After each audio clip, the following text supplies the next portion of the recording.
Kini saatnya kita akan menyembah Tuhan. Mari kita siapkan hati dan pikiran kita agar kita dapat bersungguh-sungguh menyembah Tuhan.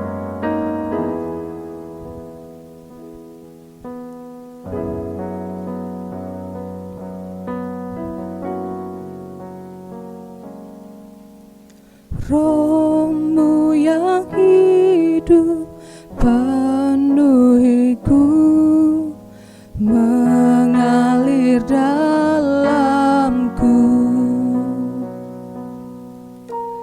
Jiwaku tenang bersamamu dalam naunganmu.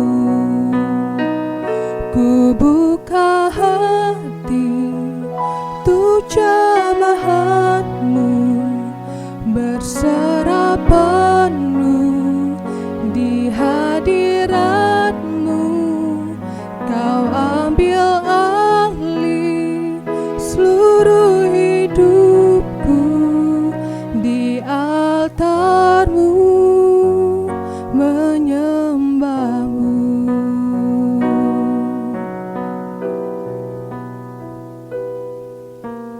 Roh-Mu yang kudus pulihkanku, Engkaulah damaiku. Jiwaku tenang bersamamu, Engkaulah damaiku. Ku buka hati untuk jamahanmu, berserah penuh di hadiratmu.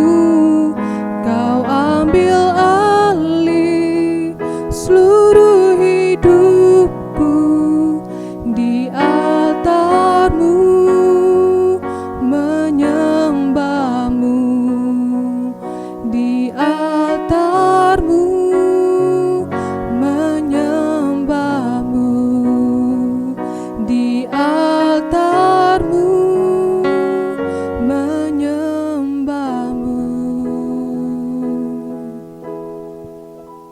Mari saya undang teman-teman semua untuk berdoa.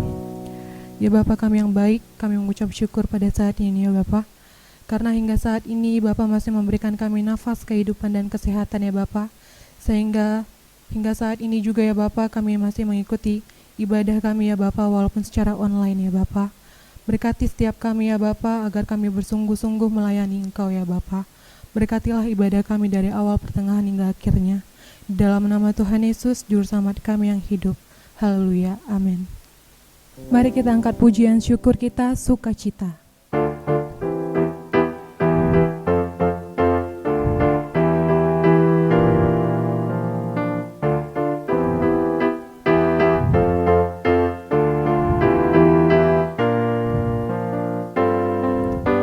Dalammu ku temukan sukacita, dunia takkan sanggup untuk berikan. Segala bebanku pun digantikan selama ku ada di dalammu. Kaulah sukacita, pengharapan dan kehidupan. Kau beri kekuatan, haleluya, bersukacita selamanya.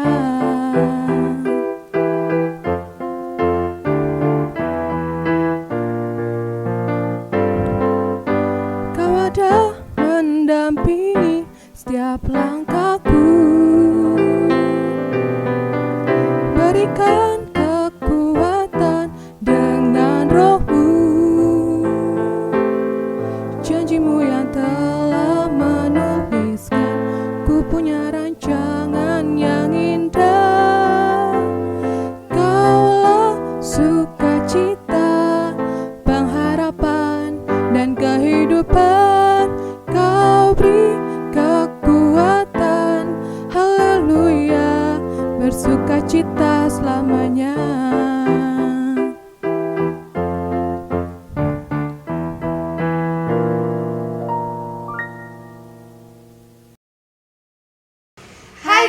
selamat sore. Kembali lagi nih di ibadah GOU kali ini. Nah, ibadah kita hari ini sedikit berbeda karena kita adakan talk show. Nah, talk show-nya itu tentang apa, Ci?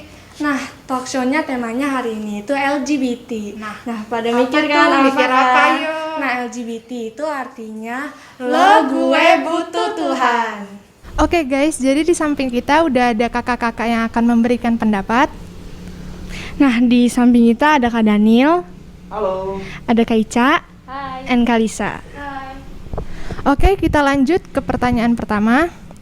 Nah, untuk Kak Daniel dan Kak Lisa nih, jika kita dikasih skala 1 sampai 10, posisi Tuhan dalam hidup kita tuh nomor berapa sih? 1. Oke, rata-rata jawabannya nomor 1 ya.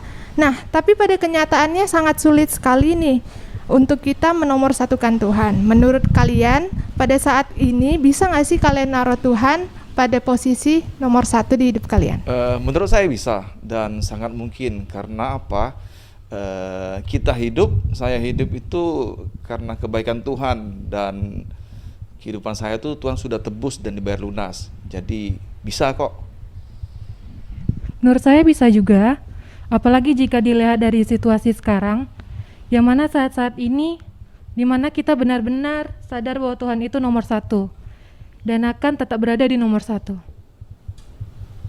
Nah, kalau menurut kita juga sih gampang banget Ya, ya. kita masih kerjaannya cuma belajar sebagai Iya. pelajar ya. Jadi bisa lah nomor 1 ya, Cik ya. Oke, kita lanjut ke pertanyaan kedua.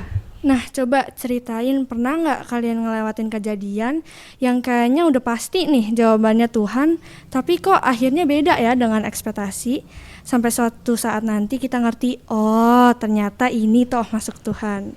Coba Kak Ica boleh dijawab.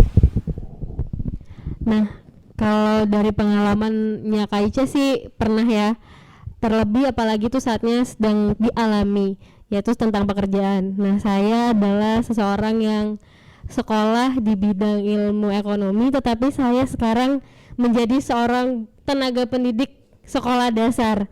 Bagi saya dulu dari SMA tuh adalah mengurus yang namanya laporan-laporan keuangan, tapi maunya Tuhan ke saya nggak kayak gitu. Saya nggak bekerja di bank, saya punya impian sebagai, bahkan pernah bermimpi sebagai menteri keuangan, tapi Tuhan bawa saya menjadi seorang guru SD. Tetapi saya sadar sekarang di saat saya sudah menekuninya lebih dari 7 tahun, saya rasa itu adalah callingnya Tuhan buat saya. Seperti itu. Oke, ini pertanyaan untuk Kak Ica dan Kak Lisa ya. Nah, biasanya kita butuh Tuhan itu kebanyakan pada saat apa sih, Kak? Ya pasti sebagian orang, bahkan semuanya tuh bilang pada saat susah. Saya juga, menurut saya, jujur pasti kebanyakan orang itu, kebanyakan dari kita butuh pertolongan Tuhan itu di saat kita tak berdaya dalam menghadapi suatu permasalahan. Oke, tapi sebenarnya ya, dalam keadaan senang pun kita sebenarnya butuh Tuhan gitu loh. Tapi dengan cara bersyukur. Yaps, bersyukur. Oke, kita lanjut pertanyaan keempat ya. Oh iya, sebelum kita lanjut nih, kalian pasti bingung kan, kok ada kursi kosong? Pasti ada penghuninya nih. Ayo kita panggil Om Frankie. Hai Om. Nah, berhubung Om udah di sini ya, kita tanya-tanya dulu kali ya. Nah, menurut Om, apa yang paling menghalangi pas kita mau dekat sama Tuhan atau mau berharap penuh sama Tuhan? Yang menghalangi itu bisa macam-macam. Ada halangan fisik, ada halangan psikis atau psikologi. Nah, itu ada orang yang memang tidak punya jalan akses ke Tuhan, atau juga memang ditahan. Tetapi ada orang yang karena pikirannya tidak fokus, makanya dia menempatkan Tuhan nomor 2, nomor 3, atau mungkin nomor 10. Jadi bermacam-macam alasannya. Oh ya, menurut Kak Daniel gimana? Om sudah jawab tadi. Jadi memang biasanya kalau saya itu memang kalau ketika lagi mumet tahu mesti mengandalkan Tuhan, cuma acap kali lebih mengandalkan kekuatan pikiran, mestinya begini lupa sama yang Tuhan suruh. Mungkin bisa aja Tuhan bilang tunggu, sabar, tenang. Enggak. acap kali kerasa kerusuk gitu sih, sering kalinya begitu.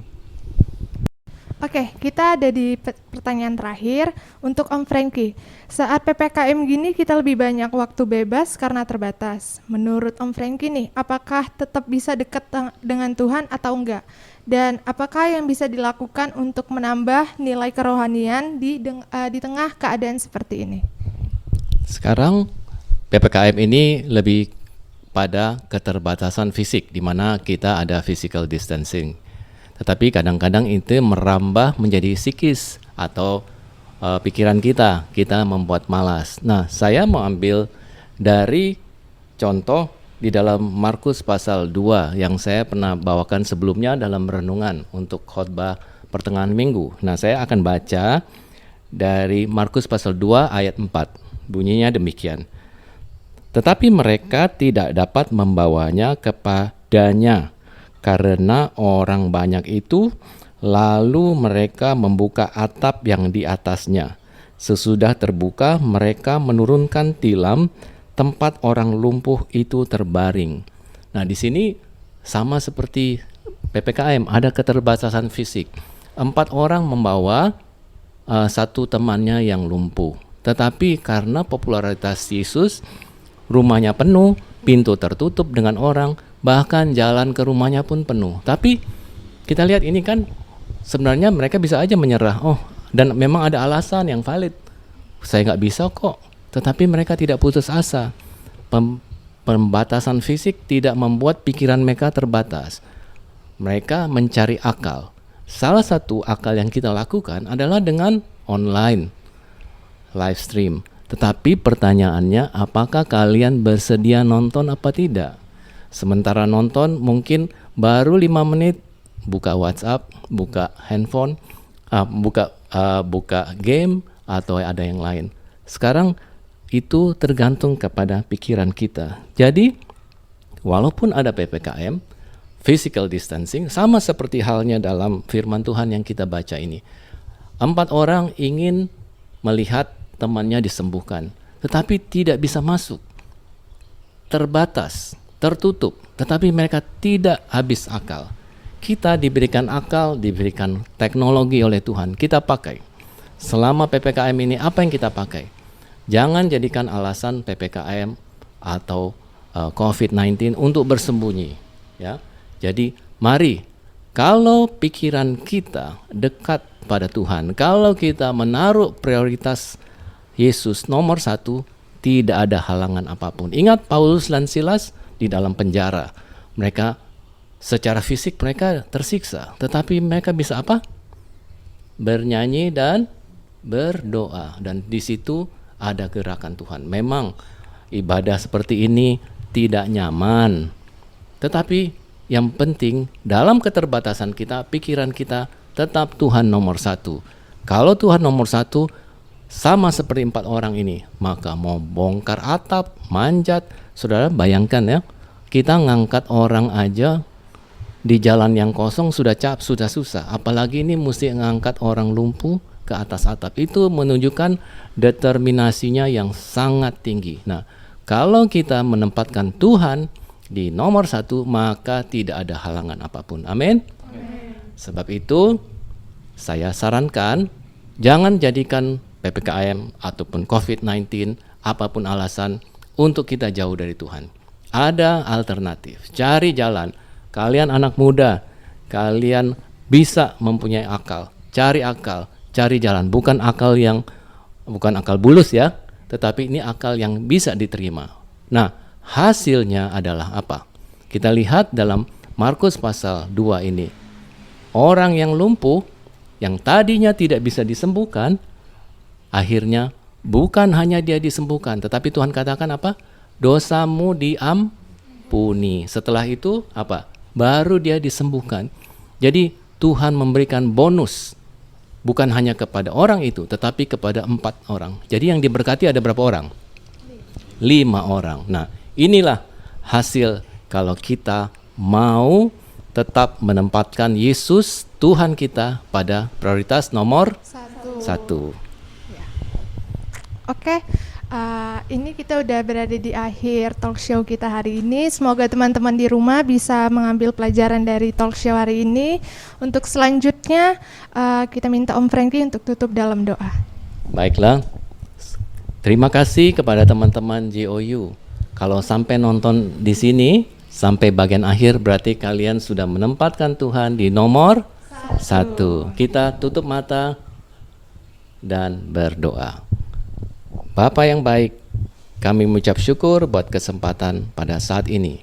Walaupun kami dibatasi dengan PPKM, COVID-19 dan segala hal-hal yang menakutkan, tetapi kalau kami menempatkan Tuhan di posisi nomor 1, maka kami akan mencari jalan untuk bertemu dengan Tuhan. Sebab itu kami mengucap syukur. Kami berdoa untuk teman-teman yang ada di sini, bahkan yang menonton. Tuhan berkati mereka di dalam ibadah online atau live stream. Kami percaya Tuhan berkuasa ada di mana-mana asal kami mau dekat mencari kepadamu.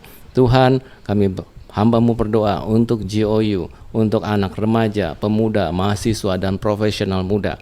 Tetap berkati mereka dalam ibadah, berkati mereka dalam pelayanan, berkati mereka dalam studi, berkati mereka dalam pekerjaan dan usaha mereka. Kami percaya, kami menempatkan Tuhan nomor 1, maka Tuhan akan menjawab kami, memberikan mujizat-mujizat lebih dari apa yang kami pikirkan. Kami mengucap syukur, kiranya berkat anugerah dari Allah Bapa, kasih sayang dalam Tuhan Yesus Kristus, serta damai sejahtera dalam persekutuan dengan Allah Roh Kudus akan seterusnya menolong semua kami yang mengikuti acara ini, yang mendengar firman-Mu dari hari ini sampai Maranatha.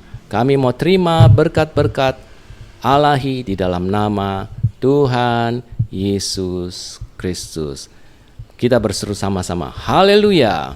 Haleluya. Dan semua kita yang percaya katakan Amin. Kayaknya seru juga ya kita talk show-nya kali ini yang bertema Lo Gue Butuh Tuhan. Nah, pada penasaran kan tema-tema talk show kita selanjutnya apa? Jangan lupa pantengin YouTube channelnya kita. Jangan lupa subscribe, Like comment, and share. Bye-bye. Sampai jumpa. God bless you. God bless you.